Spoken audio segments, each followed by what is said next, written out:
Hello दोस्तों, अब अपने आए थे सवाल नंबर 10 का पहले पे आए थे। पहले अपने पढ़ लेते सवाल 10 कि निम्नलिखित संख्या को सबसे छोटी किस संख्या से गुणा करने पर गुणनफल पूर्ण वर्ग मिलेगा।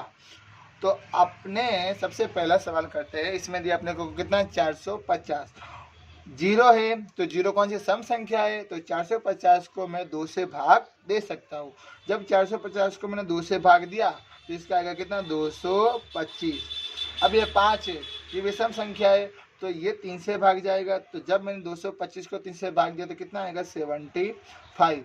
और ये 75 को 3 से भाग दिया तो इसका आंसर आएगा 25। और 25 ये 5 से भाग जाएगा तो 5 एकम 5।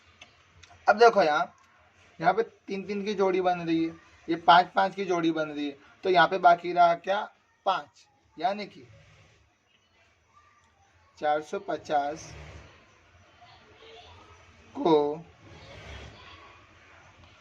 सबसे छोटी 2 से गुणा करने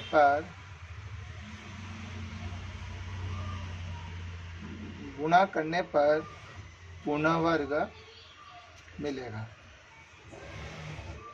अपना यहाँ ऐसे भी लिख सकते हैं 2 गुणा 3 गुणा 3 गुणा 5 गुणा 5, मतलब कि 2 तो अकेला रहा और 3 का स्क्वायर और 5 का स्क्वायर, इसलिए इसका आंसर क्या आएगा 2 आएगा। उसी तरह अपने करेंगे इसका करेंगे, ठीक है।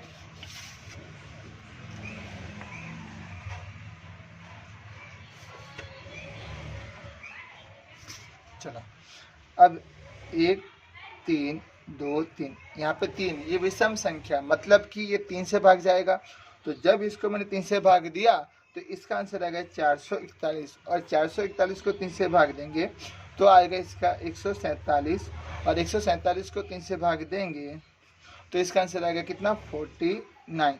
अब देखो यहाँ पे जो 49 है वो 3 से भाग जाता नहीं है। हमें पता है 7 का स्क्वायर कितना होता है 49 होता है। तो 47 49 और 7 एकम क्या लिखा अपने 7। तो अपने यहाँ लिखेंगे कि 1323 बराबर 3 गुणा 3 गुणा 3 गुणा 7 गुणा 7, यानी कि 3 अकेला बचेगा, 3 की जोड़ी बन गई और 7 की जोड़ी बन गई। तो यहाँ पे लिखेंगे 3 का स्क्वायर और 7 का स्क्वायर। तो इसका आंसर क्या आएगा 3, कि भाई 3 से गुणा करने पर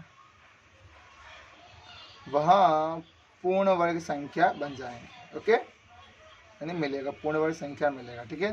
तो इसका आंसर आएगा कितना 2 और इसका कितना है आंसर 3। अब करते हैं अपने तीसरा।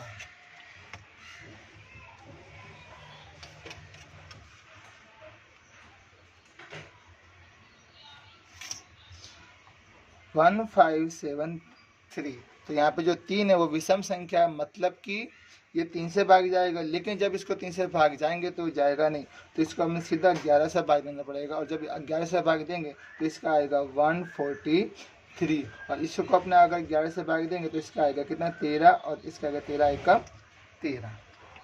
अब देखो यहाँ पे हम लिखेंगे 1573 बराबर 11 गुणा 11 गुणा 13। यहाँ पे 11 का स्क्वायर बन रहा है, मतलब हम लिख सकते हैं 11 का स्क्वायर गुणा 13। तो इसका आंसर क्या आएगा 13, यानी 13 से गुणा करने पर वह पूर्ण वर्ग संख्या मिलेंगी, यानी पूर्ण वर्ग मिलेगा, ठीक है। अगर समझ में आप लोगों को। अब करते हैं अपना 11। इसने लिखा है कि निम्नलिखित संख्याओं को सबसे छोटी किस संख्या से भाग देने पर भागफल पूर्ण वर्ग मिलेगा। उसी तरह इसमें था क्या, इसमें था गुणा, इसमें क्या है भाग है, और रीत वो की वही है। मैं करते चलो।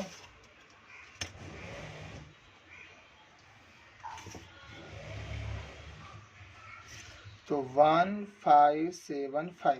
अब इसको यहाँ पे 5 है, मतलब ये विषम संख्या हुई। तो विषम संख्या है तो 2 से तो भाग जाएगा नहीं, तो अपने इसको भाग देंगे 3 से। तो जब इसको 3 से भाग दिया तो इसका आएगा कितना 525। 525 तो ये भी 3 से भाग जाएगा। जब इसको 3 से भाग देंगे तो इसका आएगा 175। और जब इसको भी 3 से भाग देंगे, बट 175 3 से भाग नहीं जाएगा, तो अपने इसको क्या करेंगे 5 से भाग देंगे। और जब मैंने इसको 5 से भाग देंगे तो इसका आ जाएगा 35। और इसको वापस से 5 से भाग तो यहाँ पे आएगा 7। तो 7 एकम 7। अब देखो यहाँ पे 3 की जोड़ी बन रही है, 5 की जोड़ी बन रही है, यहाँ पे एक बाकी रहा, कौन सा? 7। तो इसका आंसर कितना आएगा? 7। कि भाई सबसे छोटी 7 संख्या से भाग देने पर भागफल पुनः वर्ग मिलेगा। आया समझ में? तो अपने लिखते चलो 3 गुणा 3 गुणा 5 गुणा 5 गुणा 7, तो 3 का स्क्वायर गुणा 5 का स्क्वायर गुणा 7। तो यहाँ पे लिखेंगे 7 से भाग देने पर भागफल पुनः वर्ग मिलेगा। ठीक है, आगे समझ में? चलो मिटा देता हूँ वापस से, मिलेगा। अब कहते अपना दूसरा,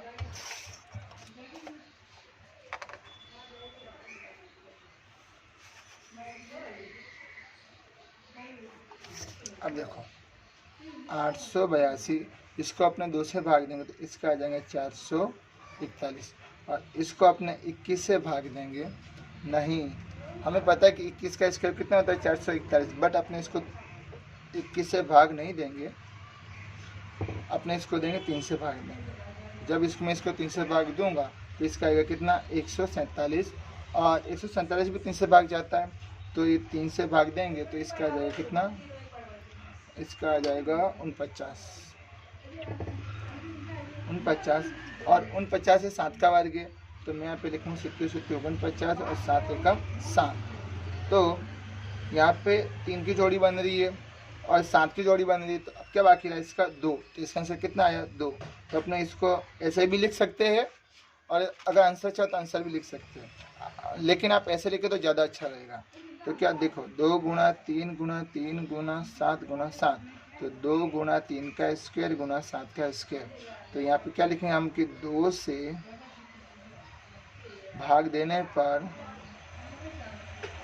भागफल पूर्ण वर्ग मिलेगा, भागफल पूर्ण वर्ग मिलेगा। ठीक है, अब कहते हैं अपना कौन सा? तीसरा,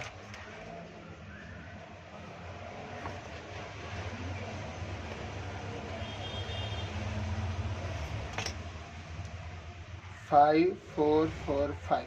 अब यहाँ पे विषम संख्या है, तो विषम संख्या मतलब ये 3 से भाग जाएगा। ठीक है, तो जब मैंने इसको 3 से भाग दूंगा तो इसका आंसर आएगा कितना?